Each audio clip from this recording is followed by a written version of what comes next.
스칼렛 요한슨은 할리우드에서 빼놓을 수 없는 탑클래스 배우죠. 어렸을 때부터 성인이 될 때까지 안정적으로 필모그래피를 쌓아온 몇 안 되는 아역 배우 출신 배우 중 한 명이고요. 젊은 나이에도 불구하고 데뷔한 지 20년이 넘은 베테랑 배우이기도 해요. 지금까지 출연한 작품이 50개는 거뜬히 넘는다고 하죠. MCU 세계관에서 맡은 블랙 위도우 캐릭터와 실제 생일이 같은 만큼 블랙 위도우를 완벽하게 소화하며 엄청난 싱크로율을 자랑하기도 했는데요. 최근에 공개된 블랙 위도우 솔로 무비는 코로나 팬데믹을 뚫고 개봉 4일 만에 100만 관객을 돌파하면서 올해 개봉작 중 가장 빠른 흥행 속도를 보여줬고요. 마지막까지 미친 액션심과 압도적인 카리스마를 선보이며 블랙 위도우를 맡은 지 11년 만에 MCU에서 정식으로 하차하기도 했어요. 특히 스칼렛 요한슨은 크리스마스가 되면 빠지지 않는 명작 나 홀로 집에 시리즈 3편에서 주인공 누나 역으로 출연하기도 했죠. 지금은 누구나 인정하는 할리우드 탑 배우지만 누구보다 힘들고 고달픈 무명 생활을 겪은 것으로도 알려져 있습니다. 오늘은 장르를 따지지 않고 다작 활동을 이어가고 있는 할리우드에서 손꼽히는 대표 배우 중 한 명이자 자신의 컴플렉스를 이겨내고 정상에 올라선 우리들의 영원한 블랙 위도우 스칼렛 요한슨의 이야기를 준비했습니다. What movie makes me cry? Probably The Wizard of Oz. Well, I think when Judy Garland sings Somewhere Over the Rainbow, I cry. Obviously, I'm a big Judy Garland fan. 스칼렛 요한슨은 한때 한 시대를 풍미했던 영화 오즈의 마법사에서 도로시 역을 맡은 주디 갈란드를 보며 배우의 꿈을 키웠습니다. 연기의 열정이 너무나도 큰 나머지 틈만 나면 가족들에게 연기를 하고 싶다며 졸라댔다고 해요. 하루가 멀다 하고 때를 쓰는 어린 딸의 응석에 못 이긴 어머니는 결국 스칼렛을 데리고 각종 오디션을 보러 다니기 시작했는데요. 배우가 되고 싶었던 어린 딸의 스칼렛의 꿈은 도무지 잡힐 기미가 보이지 않았습니다. 영화 관계자들에게 끊임없는 거절을 받으며 힘든 시기를 보내게 돼요. 바로 스칼렛의 목소리 때문이었는데요.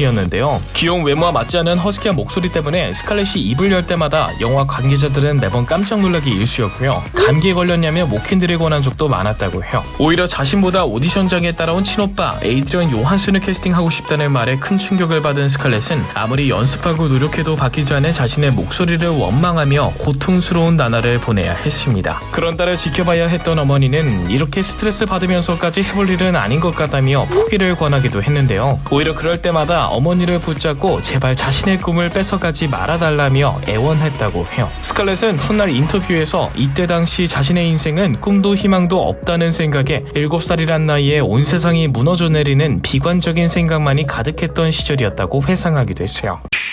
스칼렛은 해리가 셀리를 만났을 때 A Few Good Men 등 90년대를 주름잡았던 흥행작들의 선보인 롬 라이너 감독의 신작 영화 노스의 단역으로 데뷔했는데요. 반지의장에서 훗날 프로도 역을 맡은 일라이자 우드와 다이하드의 브루스 윌리스가 출연한 스칼렛의 데뷔작은 대박은커녕 그해 개봉한 최악의 영화 중 하나로 등극합니다. 제작비 회수에 실패하는 건 물론이고요. 감독은 물론 출연진까지 각종 최악의 상들을 사이좋게 싹쓸이해요. 스칼렛이 데뷔작으로 엄청난 존재감을 보여준 건 아니지만 작중에서 보여준 연기력으로 그 가능성을 인정받아 매니앤로라는 영화의 아멘다 역으로 캐스팅되고요. 다크한 분위기에 상처 가득한 꼬마 역할에 스칼렛 특유의 허스키한 목소리가 딱 맞아떨어지면서 스칼렛의 목소리는 이 영화에서 처음으로 대중들에게 긍정적인 평가를 받게 됩니다. 감독이 스칼렛의 목소리를 영화 예고편의 도입 후 내레이션으로 사용했을 정도였다고 해요.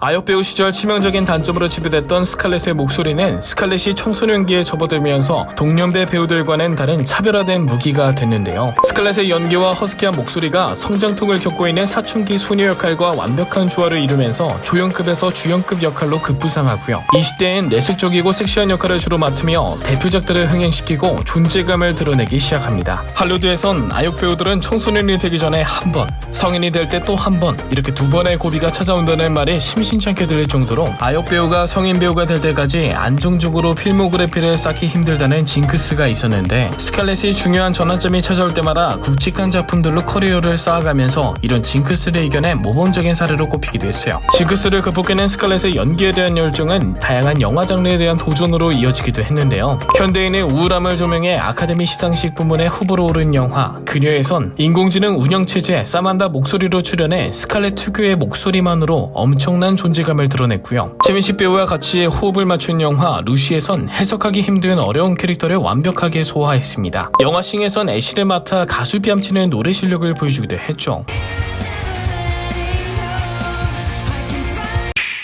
평소에 히어로맨 영화에 전혀 관심이 없던 스칼렛이 마블 영화 시리즈에서 블랙 위도우를 맡은 것 또한 새로운 장르에 대한 도전이었는데요. 지금과는 달리 옛날 마블 영화는 오글거리는 대사와 연출을 남발하게 됐고요. 개봉했다 하면 흥행 실패로 이어졌을 정도로 출연 배우들의 흑역사 제조기로 불리기도 했어요. 아이언맨 영화의 시작으로 MCU 세계관이 본격적으로 형성되면서 지금은 전 세계적으로 열광하는 시리즈가 된 만큼 그 당시 스칼렛의 도전이 더 멋져 보이는 것 같습니다. 장르를 따지지 않고 연기의 도전을 두려워하지 않았던 스칼렛 요한슨. 블랙 위도우를 맡은 지 11년 만에 MCU를 떠난 스칼렛은 앞으로 우리에게 또 어떤 새로운 도전으로 돌아올까요?